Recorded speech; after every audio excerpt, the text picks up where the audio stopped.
ক্ষেত্রেই কোনো অসমতা দেখতে চাই না। আমাদের ফরেন পলিসির ব্যাপারে, রিলেশনসের ব্যাপারে আমরা বলেছি যে আমরা কোনো নির্দিষ্ট রাষ্ট্রের দিকে ঝুঁকতে চাই না, বরঞ্চ সারা বিশ্বের সাথে বন্ধুত্ব আর সমন্বয় রক্ষা করেই আমরা আমাদের দেশকে সামনে এগিয়ে নিতে চাই। তারা এটা জানতে চেয়েছেন সমাজের কোন সেকশন আমাদেরকে সাপোর্ট দিচ্ছে বেশি। আমরা বলছি কোনো আলাদা সেকশন না, সবাই দিচ্ছে। তবে যুবকরা বিশ্বাস করে তাদের অ্যাসপিরেশন ফুলফিল করার জন্য জামাত যদি কোনো কমিটমেন্ট দেয় সেটা জামাত রক্ষা করবে। এই বিশ্বাসের জায়গা থেকেই এ পর্যন্ত হয়ে যাওয়া গুরুত্বপূর্ণ পাবলিক বিশ্ববিদ্যালয়গুলোতে যে নির্বাচন হয়েছে, এখানে তার রিফ্লেকশন হয়েছে। যুবশক্তির সেখানে রিফ্লেকশন দেখা গেছে। আমরা আমাদের মা বোনদের ব্যাপারে, তাদের সিকিউরিটির ব্যাপারে আমরা খুবই অ্যাটেন্টিভ, এবং আমরা বিশ্বাস করি যে মা বোনেরা আমাদেরকে এবার প্রধানত চয়েস করবে। এর লক্ষণ আমরা ইতিমধ্যে দেখতে পাচ্ছি।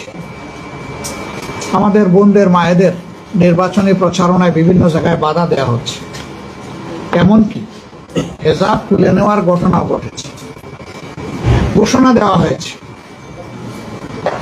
এদের কাউকে দেখলে তোমরা ঠেকিয়ে দেবা, কোথাও বলা হয়েছে তাদেরকে তাড়িয়ে দেবা। মা বোন তো সবারই আছে। এই শব্দগুলা কেন? রাজনৈতিক দলের কাজ হচ্ছে সকল শ্রেণী পেশার বয়সের মানুষকে, লিঙ্গের মানুষকে সম্মান দেখানো। শুধু রাজনৈতিক কারণে আমরা কাউকে অপমান করার অধিকার রাখি না। মায়েরা তাদের মতো করে ডিসিশন নেবে, যেমন ভাইয়েরা তাদের মতো করে ডিসিশন নেবে। আমি তার ডিসিশন প্রক্রিয়া বাধা দেওয়ার কি?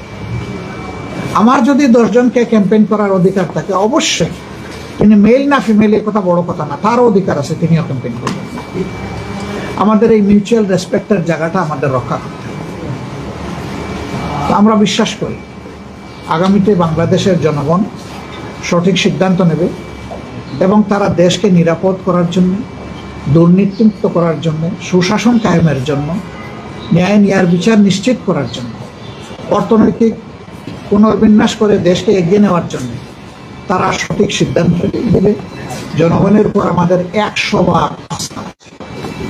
দৈনিক আজকের বাংলা .net